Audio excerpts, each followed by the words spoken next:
puente Glienicke se extiende sobre las tranquilas aguas del río Havel en Alemania, conectando Berlín Occidental con Potsdam. La simplicidad austera y casi sobria del puente oculta los numerosos dramas humanos que se desarrollaron a lo largo de su extensión durante algunos de los períodos más tensos de la Guerra Fría. En este puente, llamado Puente de los Espías, bajo la mirada de dos superpotencias, ocurrió un tenso intercambio de prisioneros el 11 de febrero de 1986. Periodistas y equipos de televisión se congregaron en el lado occidental del puente para presenciar el espectáculo. Karel Kucha estaba de pie en el puente ese día. Vestido con un traje de Brooks Brothers y usando mocasines Gucci caros, estaba acompañado por su esposa igualmente bien vestida, Hanna Kucha. 20 años antes, los nacionales checoslovacos habían huido a Estados Unidos para comenzar una nueva vida.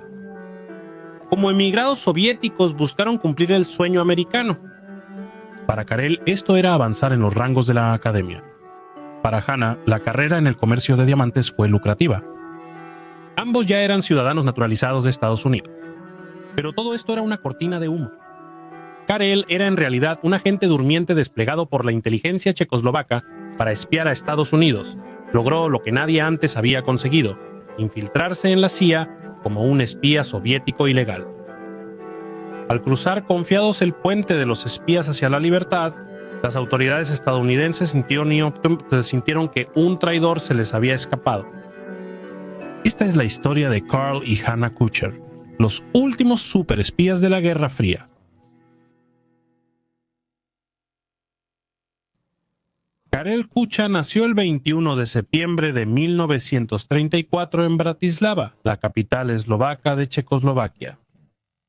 Una nación aún en su relativa infancia, Checoslovaquia se formó mediante una unión después de la caída del Imperio de los Habsburgo entre Eslovaquia, Bohemia y Moravia. Karel era hijo de Jaroslav, nacido en Austria. Su madre, Irena, era judía. Checoslovaquia estaba compuesta por varios grupos de personas diferentes, pero a pesar de esto, en la década de los 30, el país estaba destinado a convertirse en una potencia industrial europea. Pero el auge del nazismo en Alemania acabaría pronto con esta esperanza. Con el Führer alemán casi en el poder, el antisemitismo se volvió común en Checoslovaquia para 1934.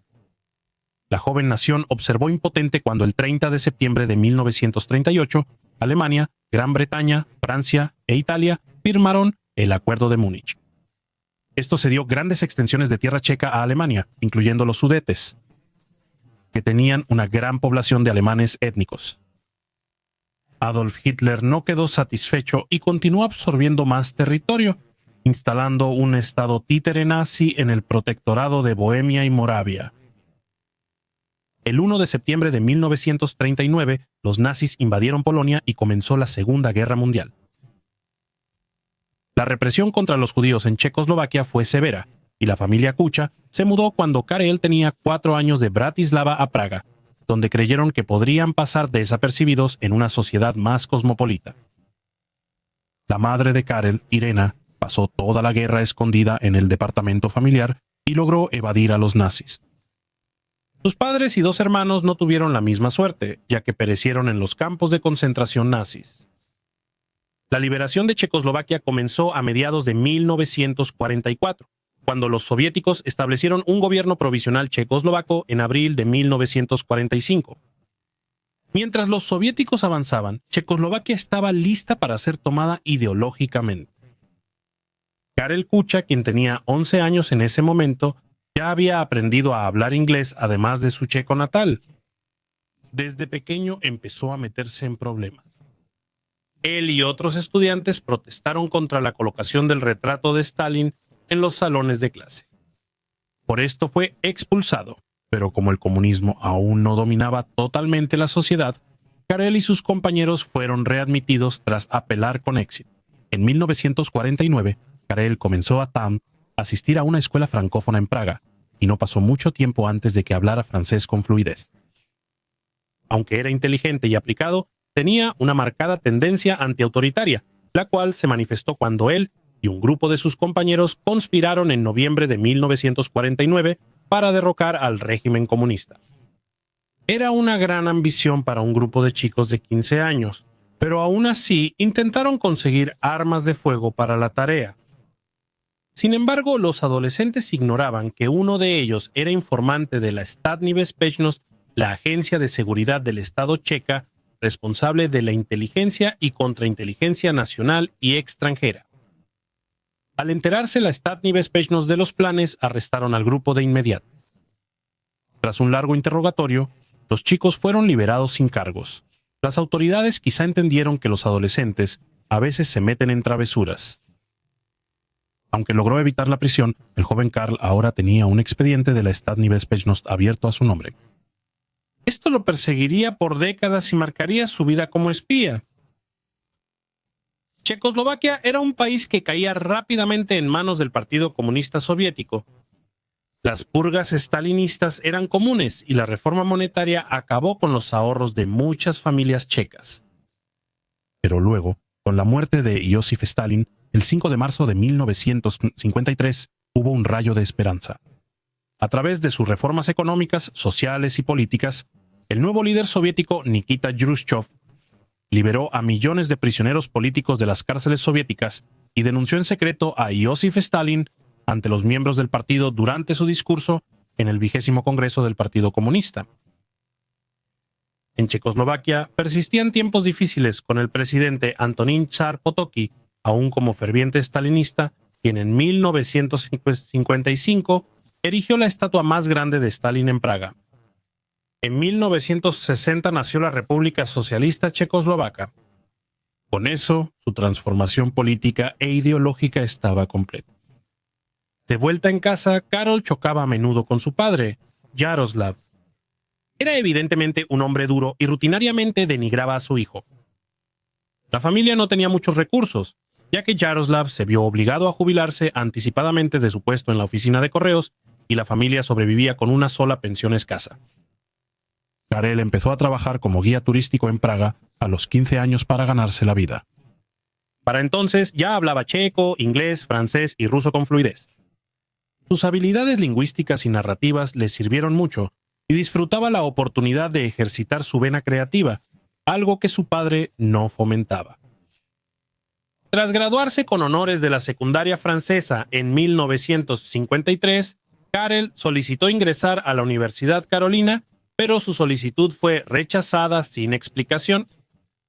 Solicitó de nuevo y obtuvo el mismo resultado. Solo después de su tercera solicitud ese mismo año, en 1953, fue aceptado para estudiar matemáticas y física, materias que eligió su padre para él. El expediente de la Státní bezpečnost de Karl Kucher, que lo señalaba como alborotador, afectaba sus perspectivas profesionales y su posición social. Sin embargo, Karl siguió estudiando con empeño e ingresó a la Academia de Praga en su último año en la Universidad Carolina, donde cursó teoría del cine y guionismo.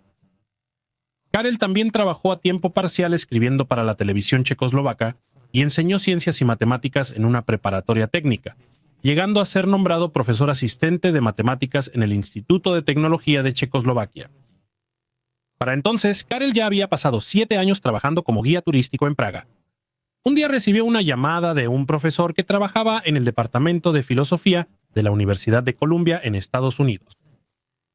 Una llamada telefónica cambió la vida de Karel para siempre. Al profesor Jorge Klein le informaron que Karel hablaba bien inglés y quería saber si podía ser su guía mientras estudiaba la literatura checa y de Europa del Este en el país. Karel aceptó la oferta y lo que solidificó la relación entre los dos hombres fue cuando Karel llevó a Klein a ver la tumba de Franz Kafka, un autor checo aún desconocido, cuya obra no recibiría reconocimiento internacional durante muchos años más. Klein le presentó a Karel un nuevo mundo de personas e ideas que rara vez se encontraba en Checoslovaquia, inculcándole el deseo de ver y experimentar lo que el mundo tenía para ofrecer más allá del telón de acero. Con este fin, Karel Kucha solicitó unirse a un grupo de maestros que tenía previsto viajar a Malí. Aunque fue aceptado en el programa, le negaron el pasaporte. Tras ganar una competencia de la Organización de las Naciones Unidas para la Educación, la Ciencia y la Cultura para enseñar en Camerún, le volvieron a negar el pasaporte. Las sospechas de Karel sobre su historial con la Státní bezpečnost solo se confirmarían años después. Estaba en una lista negra que le impedía salir de Checoslovaquia. En un intento por limpiar su historial, Karel solicitó ser miembro del Partido Comunista de Checoslovaquia en 1960. Un amigo lo convenció diciendo que si Karel no podía vencerlos, era mejor unirse a ellos. Frustrado pero decidido a no rendirse, Karel solicitó con éxito en 1962 trabajar como escritor de comedia para la radio de Checoslovaquia. Sin embargo, la oportunidad duró poco, ya que Karel tuvo una disputa con un agente encubierto de la Státní bezpečnost tras una noche de fiesta en la ciudad. Karel fue abordado por un agente de la Státní bezpečnost tras ser visto besando a su cita en la puerta de su casa. Se produjo una discusión y Karel fue denunciado por el incidente y posteriormente condenado por cometer una actividad delictiva de carácter moral.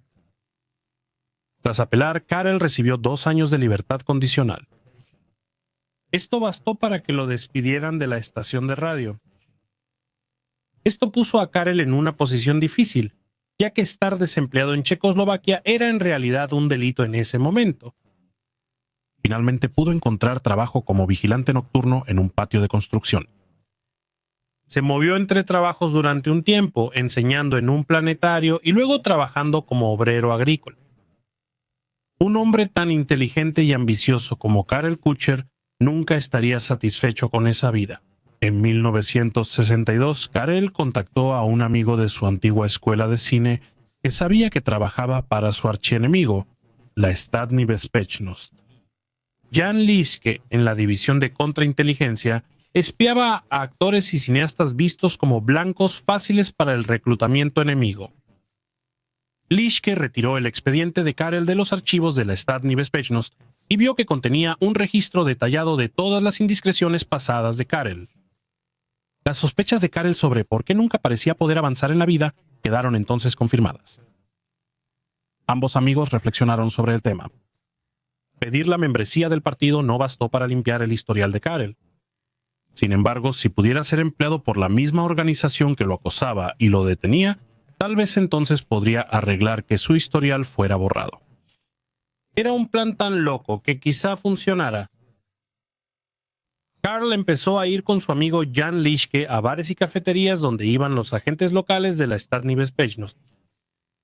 Poco a poco empezó a ganarse su confianza y sus camaradas pronto se dieron cuenta de que el exprofesor y políglota podría ser útil para la agencia. No se sabe con exactitud cuándo fue reclutado, pero en los siguientes 3 años, Karel recibió amplio entrenamiento en espionaje, como comunicaciones secretas, evasión de vigilancia y superar pruebas de polígrafo. Karel Kuchar, por más antiautoritario que fuera, acababa de inscribirse para convertirse en un pequeño engranaje en la colosal máquina soviética. Karel continuó trabajando como obrero en el sector agrícola, lo cual sabía que le serviría como ayuda en su rehabilitación continua.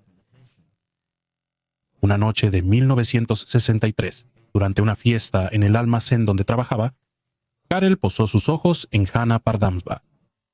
Karel quedó instantáneamente enamorado de la joven, 10 años menor que él. No solo era muy hermosa, sino que también supo que venía de una familia con buenos antecedentes comunistas. El padre de Hanna se unió al partido. En 1945 ascendió hasta ser jefe de una sucursal local y luego miembro destacado de la infraestructura nacional del Partido Comunista. Los sentimientos eran mutuos y tras 3 meses de conocerse, la pareja se casó en noviembre de 1963. Hartner sabía sobre la formación de Karl y su relación con la Státní bezpečnost, y ambos tenían la mira puesta en viajar al extranjero para su primera gran misión. Karl y Hartner pronto obtuvieron su gran oportunidad. La Státní bezpečnost confiaba tanto en ellos que les pidió viajar a Estados Unidos y hacerse pasar por refugiados disidentes. Una vez en Estados Unidos, su objetivo era integrarse en los círculos artísticos, periodísticos y científicos del este del país. Desde ahí, intentarían infiltrarse en organizaciones de seguridad y obtener acceso a materiales clasificados para enviarlos de regreso a sus contactos checos. Si este plan parece simplista, lo era. Karel y Hanna fueron usados como conejillos de indias en el primer intento de la Státní bezpečnost de enviar un agente durmiente tras líneas enemigas. No había mucho plan aparte de llevar a la pareja a Estados Unidos y luego ver qué podían hacer. Viajar desde detrás del telón de acero hacia Occidente durante la Guerra Fría no era una tarea sencilla. Afortunadamente, Hannah tenía un tío que vivía en Austria. El tío Joseph sería su entrada hacia Occidente. El 11 de septiembre de 1965, Karel y Hannah viajaron a Austria. Viajaron ligeros, llevando consigo casi nada, excepto la ropa que llevaban puesta y una barra de jabón que contenía un conjunto oculto de códigos cifrados necesarios para comunicarse con la Státní bezpečnost. El padre de Hannah, comunista y miembro del partido, fue adoctrinado en la operación. Él era el conducto por el que Hannah enviaba mensajes codificados en postales. Como parte del plan, Karel le había confiado durante una visita del profesor Jorge Klein que él y Hannah planeaban desertar. Por supuesto, no le contó su verdadera misión. Irónicamente, el Státní bezpečnost y Karel también sospechaban fuertemente que Klein trabajaba para la inteligencia estadounidense. Una vez en Austria, Karel y Hannah se presentaron en la embajada de Estados Unidos, que había sido alertada de su llegada por Klein, y solicitaron asilo en América. Lo fascinante de la historia de encubrimiento de Karel era que, en parte, era verdad. Su historial con la Státní bezpečnost, que lo había perseguido toda su vida, ahora servía para otro propósito: credibilidad ante los ojos de Occidente. Karel y Hannah obtuvieron asilo y el 5 de diciembre de 1965 tomaron un vuelo charter del Fondo Americano para Refugiados Checoslovacos. Viajaban a Estados Unidos y pronto iniciarían su misión. De regreso en Praga, la Státní bezpečnost se quedó preguntándose si habían tomado la decisión correcta al seleccionar a Karel como su sujeto. La agencia conocía sus ideas progresistas y su historial de conflictos legales. Sabían que tenía un temperamento violento, era volátil emocionalmente y lo motivaba principalmente el dinero. Solo el tiempo dirá si fue la decisión correcta. Poco después, Karl y Hannah empezaron a formar su nueva vida en Nueva York. Ambos pronto encontraron trabajos que les permitieron rentar un departamento en la calle 55, cerca de la Octava Avenida, y comprar un auto Chevy usado. Hannah trabajaba en la famosa joyería de Harry Winston en la Quinta Avenida, clasificando diamantes. Karl, de nuevo gracias a su vínculo con el profesor Jorge Klein, consiguió un puesto trabajando en Radio Europa Libre. Esta era una estación de radio operada por la CIA que transmitía noticias proestadounidenses y análisis político al bloque del Este. Para los soviéticos, Radio Europa Libre era el enemigo número uno en cuanto a propaganda. Era popular entre los estudiantes y la intelectualidad, y la Unión de Repúblicas Socialistas Soviéticas no hubiera querido nada más que erradicarla por completo. Un hombre tras las líneas enemigas podía ayudar a obtener información sobre el personal de Radio Europa Libre, formado por disidentes y emigrados soviéticos de segunda generación. Sin embargo, Karel se negó a delatar a sus colegas. Sus manejadores de la Státní bezpečnost estaban rutinariamente frustrados por la escasez de información que él proporcionaba y lo poco que compartía no les resultaba particularmente útil. La persistente negativa de Karel a cooperar en este aspecto siguió siendo un motivo de conflicto entre él y la Státní bezpečnost durante años.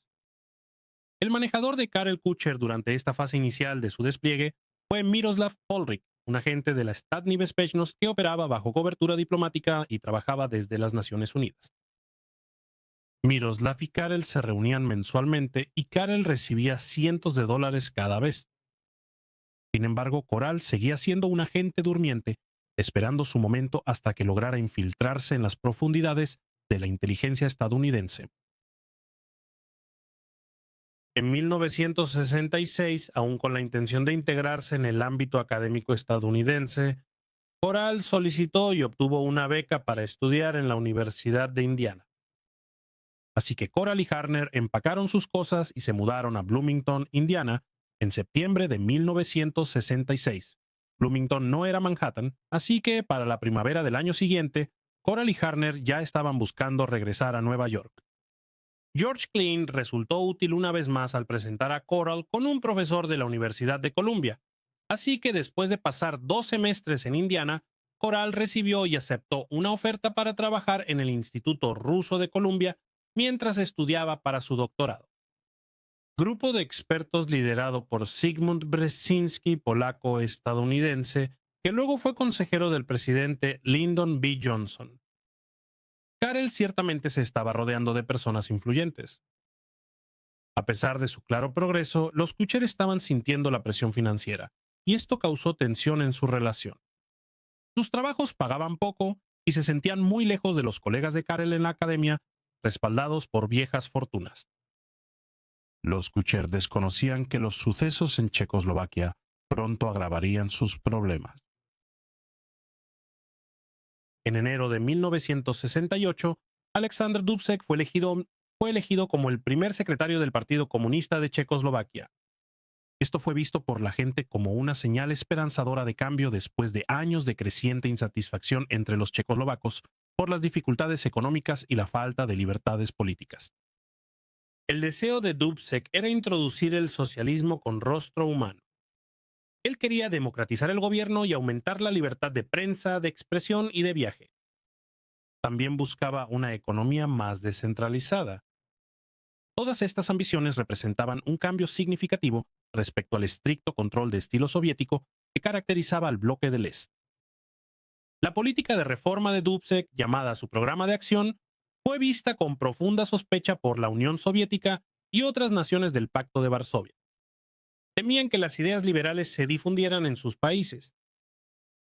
La tensión llegó al máximo cuando, en las últimas horas del 20 de agosto de 1968, la Unión Soviética y fuerzas de Polonia, Hungría, Alemania Oriental y Bulgaria invadieron Checoslovaquia.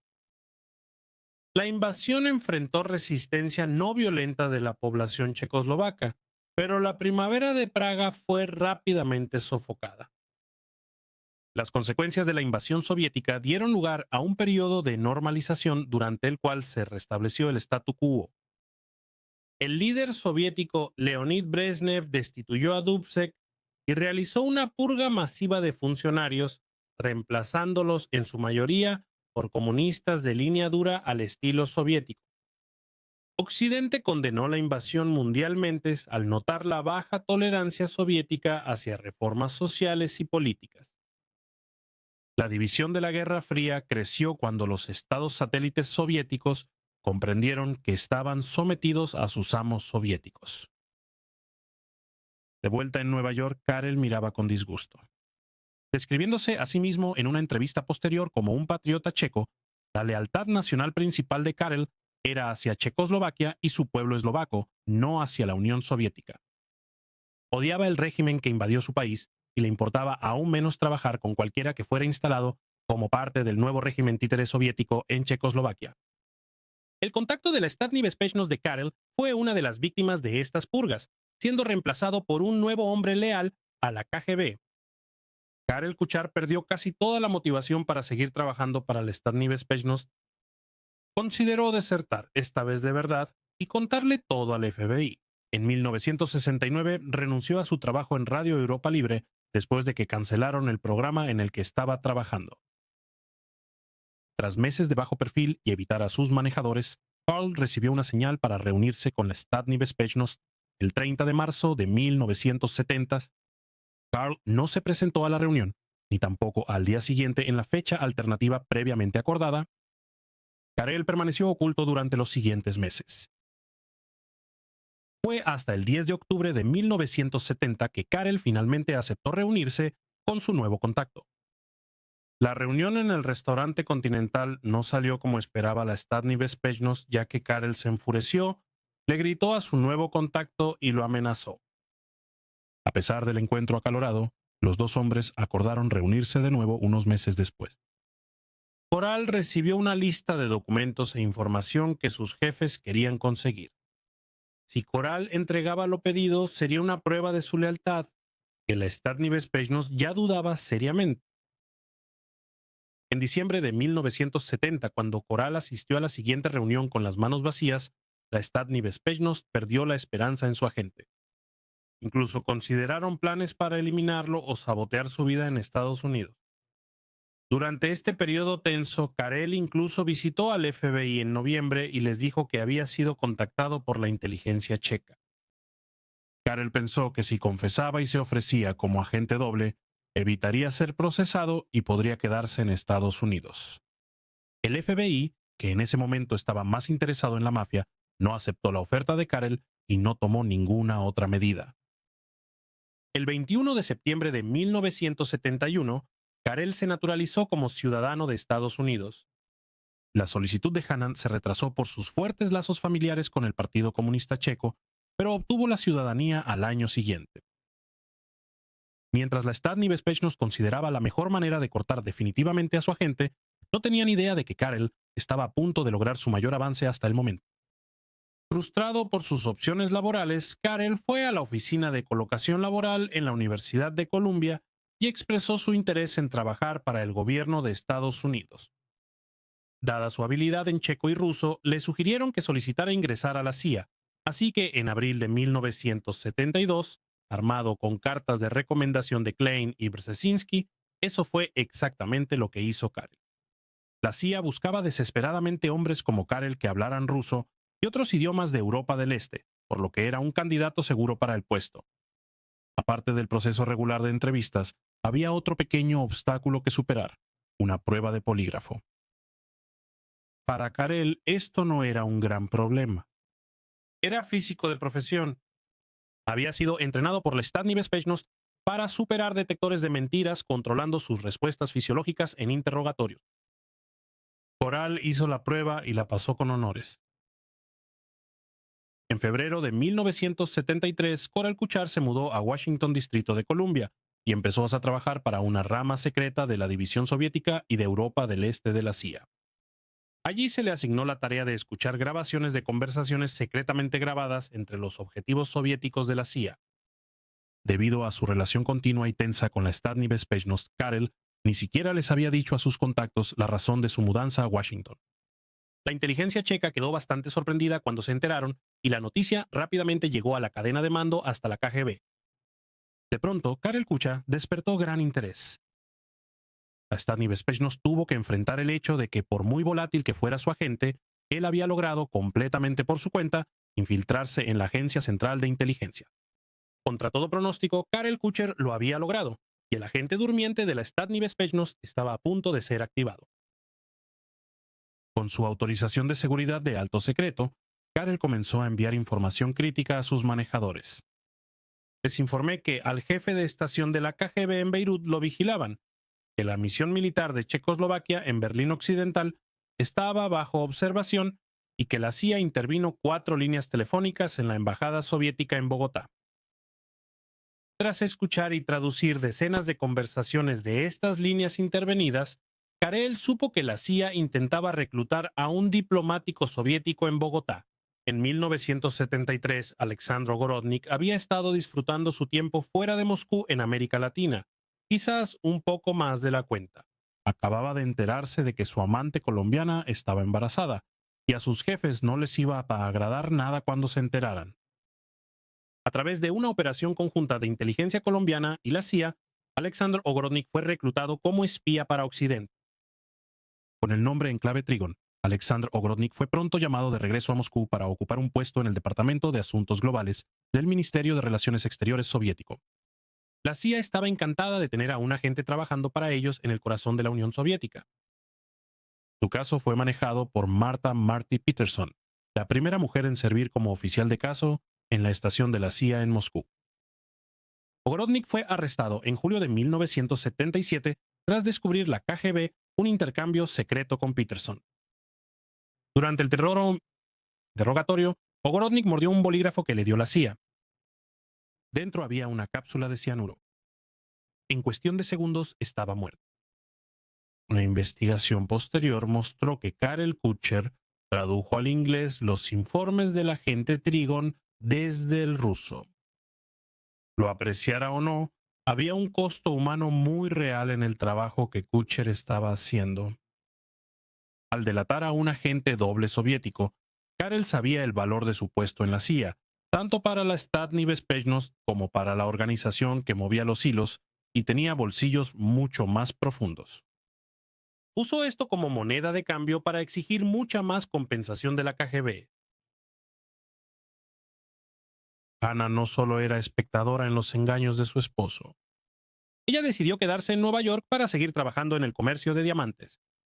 Ella ganaba bien $20,000 al año trabajando para Savion Diamonds, pero también se convirtió en mensajera de su esposo, reuniéndose con agentes de la Státní bezpečnost y recibiendo pagos en efectivo por documentos e información que entregaba. Su trabajo como comerciante de diamantes, que implicaba viajar por todo el mundo, le daba excelente cobertura para sus frecuentes viajes al extranjero. Coral estaba ansioso por regresar a la ciudad de Nueva York, lo cual hizo en el verano de 1975 después de aceptar una transferencia a la Oficina de Investigación Política de la CIA, donde trabajó por contrato, ganando $12,000 al año. En su interminable búsqueda de riqueza y estatus, Karl exigía continuamente más dinero a los soviéticos. Decía que solo podía encajar si tenía las mismas condiciones financieras que sus colegas y contemporáneos. A Karl le pagaron $20,000 más, que usó en enero de 1976 para dar el enganche de un departamento en el lujoso edificio Park Regis en el Upper East Side de Manhattan. La vida iba bien para los Kuchers en esta etapa. Se habían adaptado completamente a su nueva vida estadounidense, ganaban buen dinero y Karl era el niño dorado del Státní bezpečnost y la KGB. Sin embargo, la pareja llevó su estilo de vida hedonista a niveles extremos. Vivía impulsado por el materialismo. Dinero, drogas y sexo eran cotidianos. Desde que Karl empezó a trabajar para la CIA en Virginia, él y Hannah comenzaron a asistir juntos a fiestas sexuales los fines de semana. Se volvieron swingers activos y festejaban duro entre las élites sociales y políticas desde Washington hasta Nueva York. La pareja asistía a estas fiestas semanalmente en lugares con nombres como el Retiro de Platón, el Infierno, la Puerta Giratoria y Parejas Capitalinas. Estas actividades extramurales eran además de las muchas vacaciones que Karl y Hannah tomaban juntos, tanto en casa en Estados Unidos como en Europa. Karl se volvió fanático del ejercicio. Si no corría, entrenaba en el gimnasio de la Asociación Hebrea de Jóvenes en la calle 92. La vida de Karl como espía alcanzaba nuevas alturas.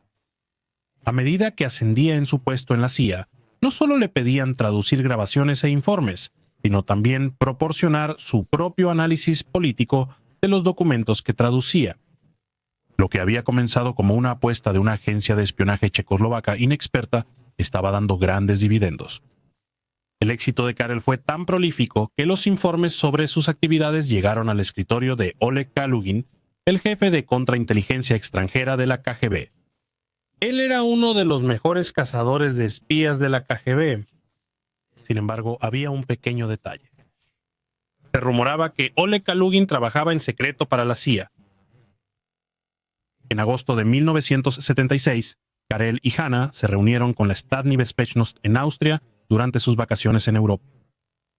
Al llegar, les informaron que debían regresar a Checoslovaquia para más reuniones. Karel fue llevado a una casa segura de la Státní bezpečnost en un pueblo cerca de Praga, donde lo confrontaron por colusión. Durante horas lo pusieron contra las cuerdas, interrogándolo sobre cada uno de sus movimientos desde que llegó a tierras estadounidenses. Al final de la sesión, a Karel se le dio un ultimátum: aparecer en la televisión checa para admitir espionaje y denunciar a la CIA o ser abandonado a su suerte. Karl se negó y dijo que si no podía volver a Estados Unidos, la gente iría a buscarlo. Él y Harner seguían siendo ciudadanos estadounidenses. Los dos espías habían llegado a un punto muerto. Karl y Harner obtuvieron con dificultad el permiso del KGB para volver a Estados Unidos, pero sus vidas habían cambiado por completo. Al regresar a Moscú, Kalugin escribió un informe denunciando a Karl como un espía estadounidense. Tenía suficiente poder dentro del aparato del KGB como para que su decisión se considerara definitiva. Separados de sus contactos, Harner siguió en el comercio de diamantes y Coral retomó una vida tranquila en el ámbito académico tras concluir su contrato con la CIA. Durante 5 años, los Kucher vivieron, quizá por primera vez desde su llegada a Estados Unidos, una risa honesta. A inicios de los años 80, el poder de Oleg Kalugin comenzaba a debilitarse. Circulaban rumores sobre la posibilidad de que fuera un traidor y fue degradado a subdirector de la KGB de Leningrado. Mientras la inteligencia soviética perdía fe en su antiguo general, surgieron dudas sobre algunas de sus decisiones. La denuncia y el interrogatorio de Coral Kucha por Kalugin en 1976 comenzaron a interpretarse de otra forma con la nueva perspectiva. La Státny Bezpieczność notó que desaprovechaba a uno de sus agentes ilegales más valiosos y volátiles. En mayo de 1981, el jefe de la KGB, Yuri Andropov, inició la Operación Ryan. Este fue un programa de inteligencia militar soviético diseñado para establecer pruebas de planes de Estados Unidos para un primer ataque nuclear contra la Unión Soviética. La administración de Reagan no calmó los temores soviéticos, y su discurso sobre la Guerra de las Galaxias en 1983 aumentó las tensiones. Los soviéticos necesitaban toda la información posible en el terreno, así que pronto se establecieron planes para intentar arreglar las cosas con Karel.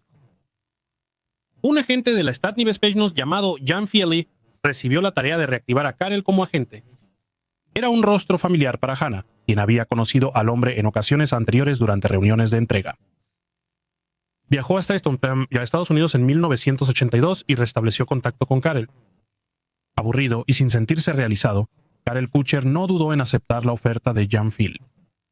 Karel logró conseguir un trabajo para sí mismo en el equipo de campaña política del candidato a gobernador de Nueva York, Louis Lurman.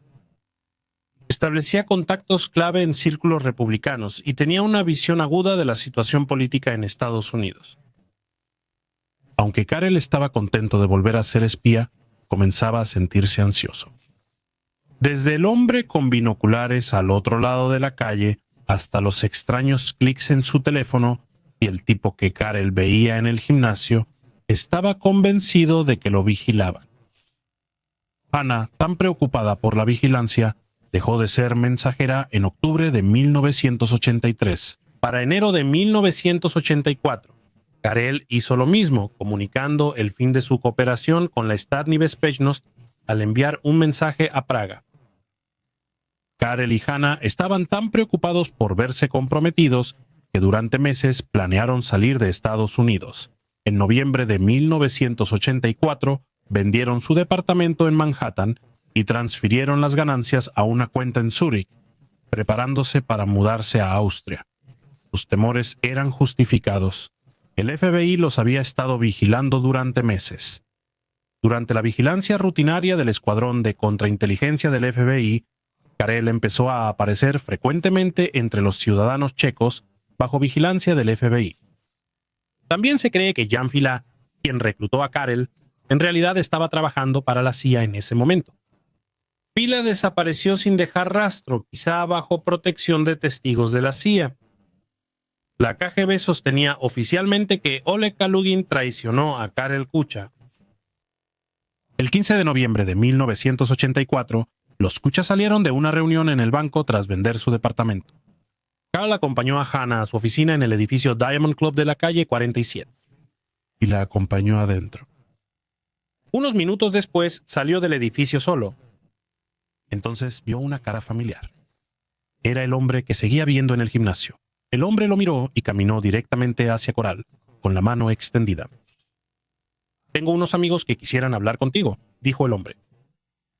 Coral supo de inmediato que estaba mirando a los ojos de un agente del FBI. Aunque sabía que no estaba arrestado, Coral pensó que era mejor no rechazar la invitación del hombre. Un auto paró y Coral subió. Llevaron a Coral en auto a un hotel cercano y la llevaron a una suite con vista a Central Park. Esta fue una operación conjunta de la CIA y el FBI. A Coral le dijeron que tomara asiento y el interrogatorio comenzó de inmediato. A Harner dijeron también lo habían detenido y lo estaban interrogando en otra sala. A pesar de haber sido sometido a muchas horas de interrogatorio y de ser acusado directamente de ser un espía soviético, Coral mantuvo la calma. Si la intención del FBI y la CIA era sacar una confesión de Coral, no lo iban a lograr. Al no tener pruebas directas de espionaje, los agentes no tuvieron más opción que dejar ir a Karel y Hanna más tarde ese mismo día. Karel aceptó reunirse otra vez con la CIA y el FBI, pero las entrevistas no aportaron mucho más a los investigadores. Finalmente, la CIA le ofreció un trato a Karel: confesar su espionaje y cooperar completamente con la investigación, en cuyo caso, eventualmente se le permitiría salir del país como un hombre libre, o enfrentar un proceso judicial y potencialmente pasar el resto de su vida tras las rejas. El instinto de supervivencia entró en acción y Karl aceptó el trato. Después de proporcionar una especie de confesión, los Kuchers tenían programado dejar Estados Unidos para siempre, con destino a Austria. El 27 de noviembre de 1984 se acordó que el FBI llevaría a la pareja al aeropuerto. En cambio, incumpliendo el trato que les ofreció la CIA, el FBI arrestó a Karl Kucher por espionaje y detuvo a Hartner como testigo material. Karl fue encerrado en el Centro Correccional Metropolitano de Nueva York. Aunque sabía que se enfrentaba a la posibilidad de cadena perpetua, o incluso algo peor, la pena capital, también sabía que los investigadores no tenían muchas pruebas en su contra. A medida que el asunto avanzaba, Hannah terminó pasando 4 meses en la cárcel después de ser acusada de desacato al tribunal por negarse a testificar ante un gran jurado. Fue liberada mientras apelaba. El caso Kucher es un ejemplo de cómo arruinar una operación. La confesión que Karel dio en su trato con la CIA estaba contaminada y no sería válida en la corte. Sin la confesión, los investigadores tenían poco más que pruebas circunstanciales. Sin embargo, los fiscales estaban bajo presión para llevar el asunto a juicio, así que Karel languidecía en la cárcel mientras esperaba su día en la corte. Quedándose sin opciones, Karel ideó un plan astuto. A través de su abogado, escribió una carta al jefe de la KGB, Vladimir Khrushchev. Karel propuso que lo intercambiaran por Natan Sharansky. Si ese nombre no te resulta familiar ahora, lo habría sido a mediados de los años 80. Natan Sharansky era el prisionero político más famoso del mundo, arrestado en Rusia tras intentar emigrar a Israel en 1973.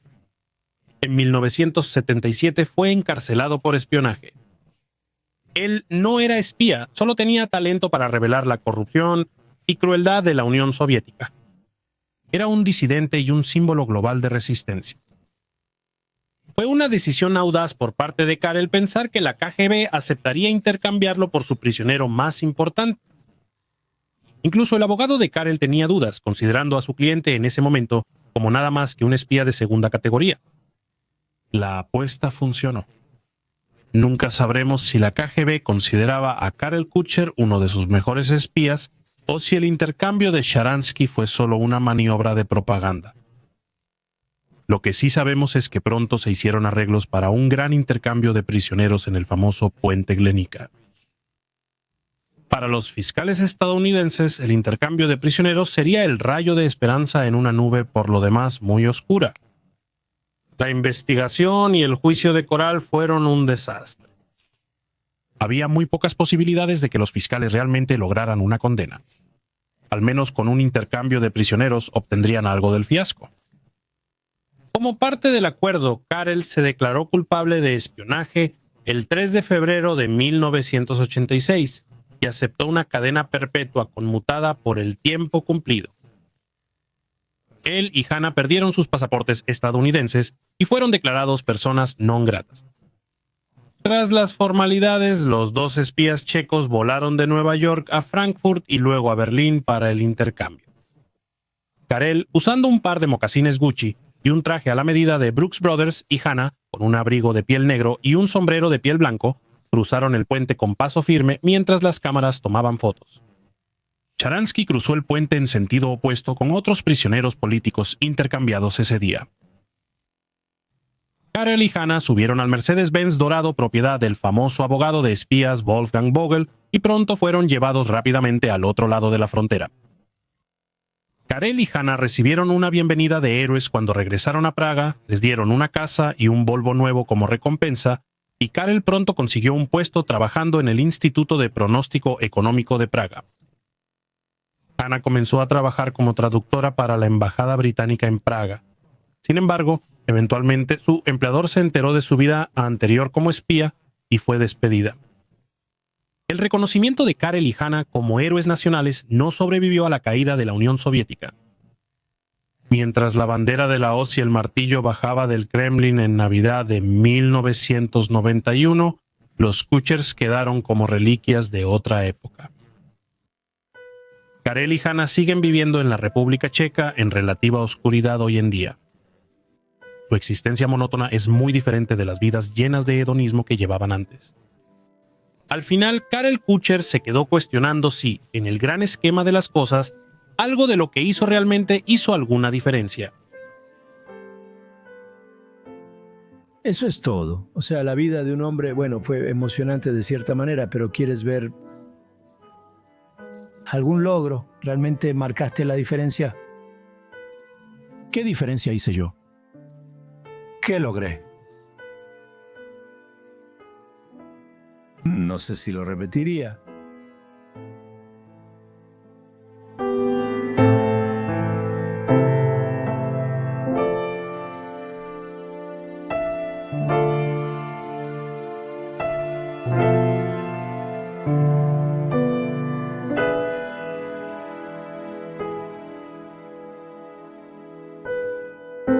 Gracias.